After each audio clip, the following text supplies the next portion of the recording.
अस्सलामुअलैकुम दोस्तों, नालिद for you में खुश आमदीद। दोस्तों, अगर हमारी ज़मीन को इस यूनिवर्स के सबसे माइस्टीरियस प्लैनेट होने का टाइटल दिया जाए तो ये गलत नहीं होगा, क्योंकि हमारी ज़मीन पर इंसानों के साथ ऐसे बेशुमार जानदार रहते हैं जो इसे ना सिर्फ बूढ़े सरार बनाते हैं बल्कि कहीं कहीं तो ये हमें खौफ के साए में ढकेल देते हैं। इस ज़मीन पर रहने वाला ऐसी ही एक मखलूक स्नेक है, यानी सांप, जिसके पास ना तो डर पैदा करने के लिए हाथ हैं और ना ही डरा कर भगाने के लिए पैर। फिर भी अर्थ का ये डेंजरस एनिमल हम इंसानों में जहर और खड़े खड़े निकल जाने की कैपेसिटी की वजह से डर पैदा करने की वजह बना हुआ है। दोस्तों, आज के इस मौजूदा दौर में भी दुनिया भर के अखबार किसी न किसी शक्ल के स्नेक खतरनाक कारनामों की कहानी सुनाते दिखाई देते हैं। लेकिन दोस्तों, बावजूद इसके अब इस स्नेक से जुड़ी एंशिएंट हिस्ट्री और एंशिएंट ब्रीड के बारे में जानेंगे, तो लाजमन आप आज के स्नेक्स की निस्बत दांतों तले उंगली दबा लेंगे। तो दोस्तों, आज की इस वीडियो में मैं आपको पल भर में ग्लव्स की तरह अपनी स्किन बदलने वाले इन्हीं खतरनाक स्नेक्स के बारे में बताऊंगा। साथ दुनिया में होने वाले सच्चे वाकयात की मालूमात आपसे शेयर करूंगा, ताकि आपको इंटरेस्टिंग और नॉलेज से भरपूर उस सफ़र पर ले जा सकें जहां से आप इस दुनिया में रह रहे इस डेंजरस एनिमल की खौफनाक दास्तान सुन सकें। तो दोस्तों, वीडियो में आगे बढ़ने से पहले आपसे गुजारिश है कि हमारे चैनल को सब्सक्राइब करके बेल नोटिफिकेशन ऑन कर लें, ताकि जो भी वीडियो हम अपलोड करें आप तक फ़ौरन से नोटिफिकेशन पहुंच सके। दोस्तों, मैं सबसे पहले आपको हाल ही में होने वाले एक वाक़या के बारे में बताता हूँ, ताकि आप स्नेक्स की दुनिया को अच्छी तरह जान और समझ लें। ये वाक़या है इंडोनेशिया के मोना आइलैंड पर एक पाइथन का, जिसने 54 साल के आदमी को खड़े खड़े पूरा निकल लिया।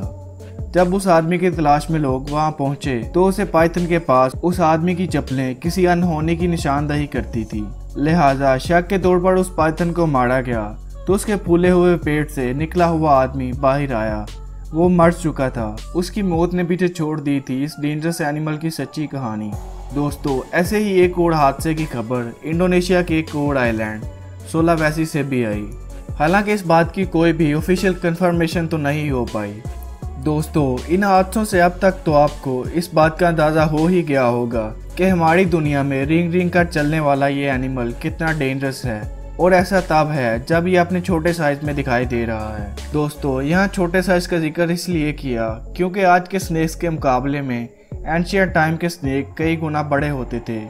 एंशिएंट टाइम में पाए जाने वाले जानवर डायनासोर जितने बड़े होते थे, और उनके बढ़ने की वजह ज़मीन की गर्मी पर इन्हिसार थी। जैसे जैसे टेम्परेचर ज़्यादा होता वैसे वैसे उनकी जिसामत भी कहा तो यहाँ तक जाता है कि उनमें से कुछ स्नेक्स तो डायनासोर को अपना खाना बनाकर निगल जाते थे। इन बड़े जिसामत वाले स्नेक्स की नस्ल दुनिया भर में जो पहला नाम था वो था इंडिया में 65 से 70 मिलियन साल पहले पाया जाने वाला सनाजे, जिसके सन 1937 में मिलने वाले फॉसिल्स इस बात को प्रूफ कर रहे हैं कि सनाजे नाम का ये स्नेक खुद था तो 10 से 20 केजी का और 11 फुट की लंबाई वाला। बावजूद इसके ये 50 किलो के डायनासोर को निगल जाता था। दोस्तों, जैसा कि मैंने आपको पहले भी बताया कि इन स्नेक्स का बढ़ना ज़मीन के टेम्परेचर पर डिपेंडेंट था, और ऐसे में जब टेम्परेचर 93 से 98 फ़ारेनहाइट रहता तब इन्हें इतनी ज़्यादा गर्मी मिल जाती थी जिसकी वजह से उनकी बॉडी बढ़ती चली जाती थी। ऐसे में हमारा ये जानना किसी वंडर से कम नहीं कि वो दिखते कैसे होंगे।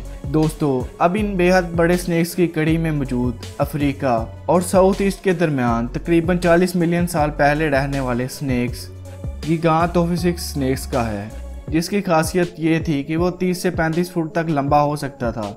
दोस्तों, स्नेक्स की दुनिया कितनी ज़्यादा डरावनी होती है कि हम इनके बारे में सिर्फ सुनकर ही महसूस कर सकते हैं। तो सोचकर देखिए, जब ये हमारे सामने होंगे तब क्या होगा। यहाँ मैं आपको दुनिया भर में पाए जाने वाले स्नेक्स के बारे में बता रहा हूँ जब लाखों साल पहले इस दुनिया में मौजूद थे, और इसकी कड़ी में जो अगला नाम है वो है टिटाना बोआ का, जो 50 फीट लंबा और 1 टन वजन वाला बड़ा स्नेक था, जिसके ज़मीन पर मिले फॉसिल्स ने ये बताया है कि वो आज से 58 से 68 मिलियन साल पहले नॉर्थ ईस्ट कोलंबिया के लोजियर्स में पाया जाता था, और जिसके बारे में ये कहा गया है कि अब तक के मिलने वाले स्नेक्स की दुनिया में दुनिया का सबसे बड़ा स्नेक था। दोस्तों, टिटाना बोआ की सबसे बड़ी खासियत ये थी कि वो अपने वजन से ही अपने शिकार को दबा कर निकल जाता था। ऐसे में दोस्तों, सोचकर देखिए, अगर स्नेक्स और डायनासोर आमने सामने होते तो क्या होता। लेकिन ऐसा पॉसिबल हो पाता उसके कुछ मिलियन साल पहले ही डायनासोर्स का खात्मा हो गया।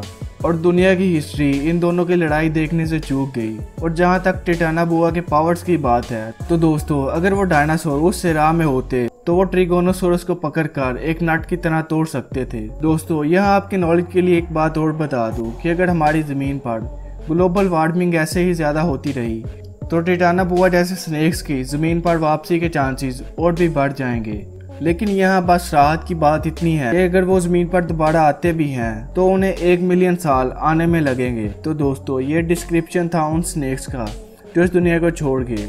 अब हम आगे बढ़ते हैं और आपको मिलवाते हैं आज भी मौजूद इस जमीन के उन खतरनाक स्नेक से जिसे रिसर्चर्स ने भी सबसे ज्यादा जहरीला प्रूफ किया है। और वो स्नेक है बुआ फिश, जो शिकार को अपने 20 इंच डायमीटर के मुंह को स्ट्रेच करके पूरी तरह निकल जाता है और उसके प्रोसेस में उसके बॉडी के पार्ट जैसे पैंक्रियास, लीवर, किडनी शिकार किए गए एनिमल के हिसाब से बढ़ जाते हैं। इतना ही नहीं, इनका स्टमक एसिड से फुल हो जाता है और वह शिकार को आसानी से पचा लेता है। दोस्तों स्नेक्स की दुनिया भले ही हमें बाइट से सुकून वाली दिखाई देती है, लेकिन इनमें उठता शोर हमें तब सुनाई पड़ता है जब ये हम इंसानों को अपना शिकार बनाते हैं। और ऐसा करते वक्त इस बात का इन्हें कोई फर्क नहीं पड़ता कि उनका खुद का साइज कितना है। दोस्तों अभी हाल ही में अमेरिका फ्लोरिडा में एक वाकया हमारे सामने आया जब एक 11 फुट के लंबे और 14 केजी वाले वजन के एक पाइथन ने 16 केजी वाले हिरन को निगल लिया। दोस्तों इस जमीन पर रेंगने वाले ये एनिमल इतने खौफनाक होते हैं, उसका अंदाजा तो आपने इस वीडियो को देखकर कर ही लिया होगा। तो दोस्तों स्नेक्स की ये रोंगटे खड़े कर देने वाली दुनिया आपको कैसी लगी हमें कमेंट बॉक्स में ज़रूर बताइएगा।